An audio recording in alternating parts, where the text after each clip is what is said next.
how great their speakers are, and what a great environment it is to be in the midst of so many college and high school students that are dedicated for life.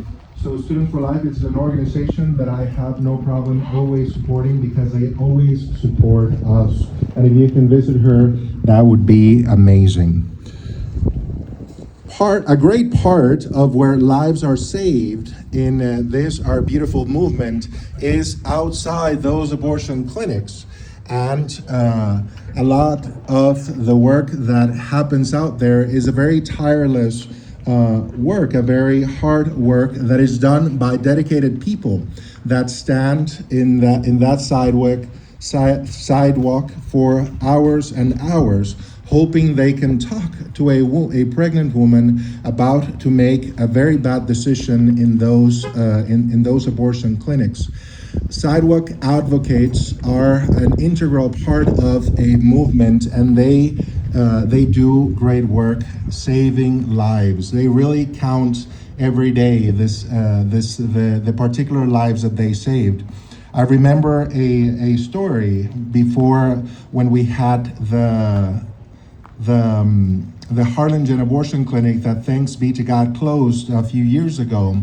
A dedicated sidewalk advocate, a woman who spoke at our first rally that we had, or a rally that we had many years ago, that said that upon saving the life of a baby in the sidewalk of a young woman who did not want to have an abortion but was being pressured, that she took her home, that she comforted her, that she helped her get through that day and through the pregnancy. And then just a few months after the birth of that child, she became the godmother of this little baby. And of course, what a godmother she is, presenting the love of God to them, to that child and to the mother. Right now, we have one such advocate for life who helps a great deal in front of our abortion clinic. He is the Reverend Tony Hartman. He is an Anglican priest who started coming from San Antonio, hearing the call to help women and men as part of this ministry. He graduated from the U.S. Merchant Marine Academy in 1983, and then served as a surface warfare officer in the U.S. Navy, including a combat zone development in the Persian Gulf. He currently serves as a sidewalk counselor both in San Antonio and McAllen, and he is a member of the board of directors for Human Life Alliance, and leads small church fellowship and counsels couples who are either in distress or preparing for marriage. You probably, if you have been to pray in the abortion clinic, you have probably seen him. Reverend Tony Hartman.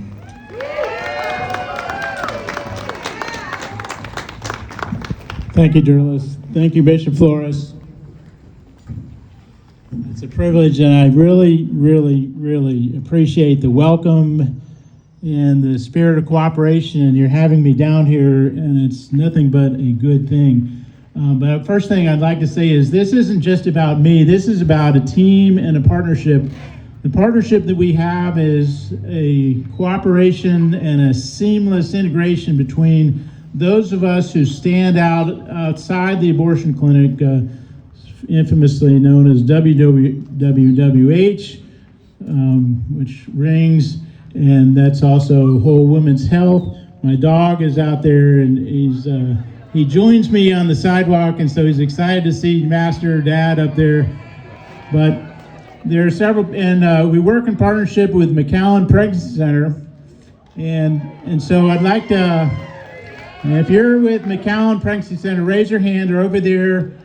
We got Mary Ponce and Selena Acosta, the directors, plus all the rest. And then there are several of us here. I'm really glad that James Torline is here. Angie is here. Marion is here. Mary Villarreal. Tina, Lupita, I saw you today. Excited to see you too. So we're a team out there, and we're really excited. So it's just not me. I've just been blessed and called to help facilitate all this.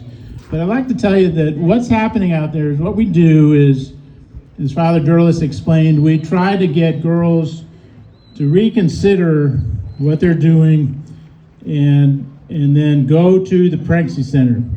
Sometimes that's a quick process, sometimes it takes longer, but we have been proven to be effective.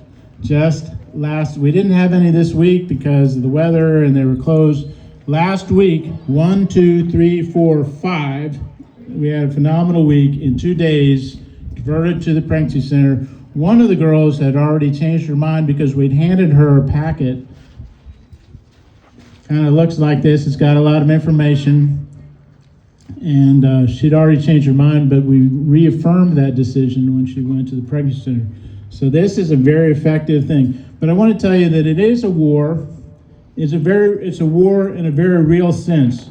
It's a war that is very much equivalent to a war in a combat zone. Lives are lost. It's not all joy. And there is heartache out there.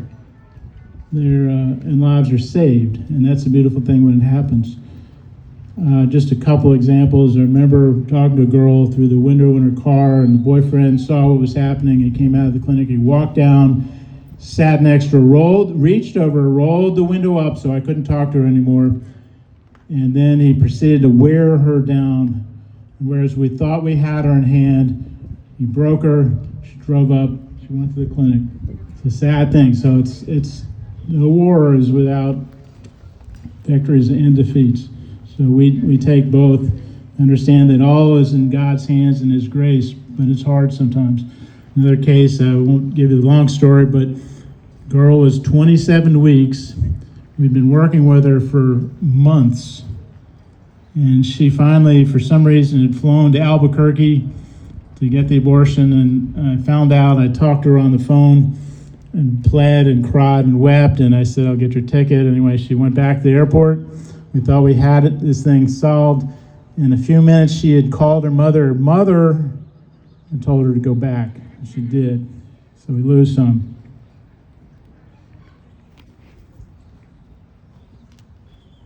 This is not a macerated baby picture. This is just what happened to a healthy baby. And so it was tragic. But thank God we have victories. And I'd like to give you a few stories and let them talk instead of myself. One girl that I had been talking to changed her mind. She went to a pregnancy center, and we referred her, and that solidified her decision to keep her baby. But sometimes they'll tell you what happened and they write back to you. And she says this, hello, and this is not me, it's not about me. This is what all of us do together as a team, so I'm just the representation.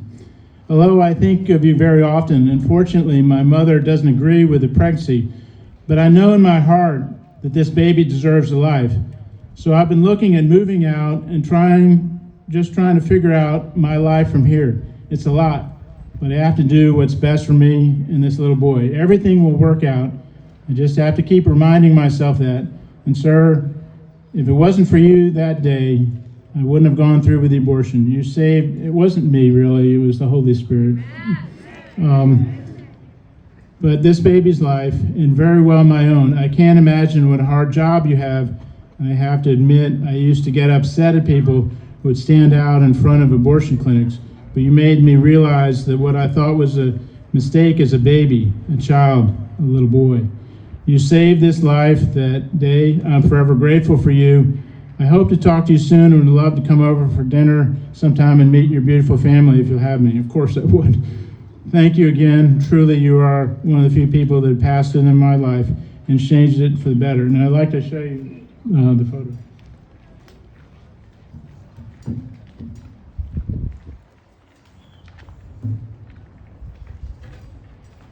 That's the girl that you just heard the story of.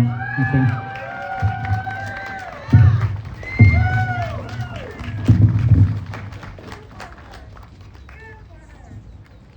Here's another one.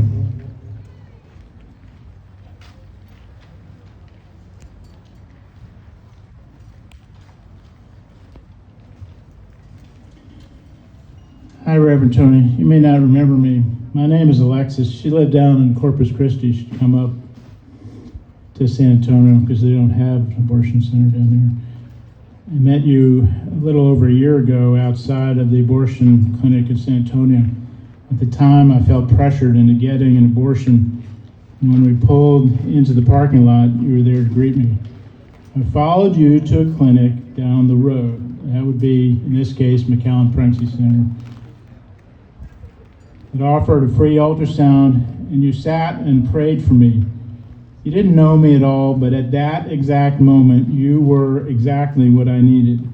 You were the voice that I kept trying to suppress that was telling me not to go through with it. I think about you often, and I pray for you, and I pray that you are still there for others who don't know that they need you as well. Had you not been there that day, I probably wouldn't have kept my baby today, who I love so very much. I can't imagine my life without him, and I regret even considering abortion as an option. You will never truly understand how grateful I am for you being there that day. I was cleaning out my car today and found your card in my glove box and thought I'd send you a pic of the life you helped to save. Well, this is my son Chase. He's now 6 months old and growing and learning more every day.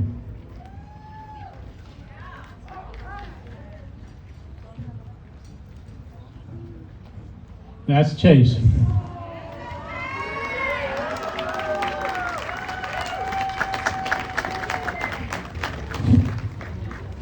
That's what we do. It happened 5 times last week. Got one more. African American man who was out there. And his wife just started chatting with him.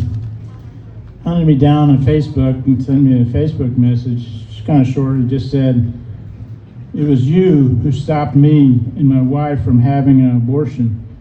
Tell the truth, I'm not big on religion. BT, I do feel God put you in our lives for a reason. Just want to say thanks, sir. She's awesome."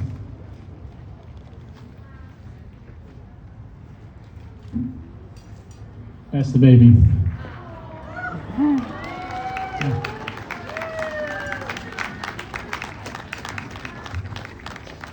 So that's what you do, what we do. And if you want to be on the team, we got that table over there. You see Mary Villarreal. She's raised her hand. Sign up. We have training. It's a disciplined, coordinated program where you get training, mentored, and scheduled. You work as part of a team. We use a gentle, loving, caring approach. You can win them with honey, but quicker than you can, with harsh words. So thank you for this time, and that's what we do. Thank you. Amen.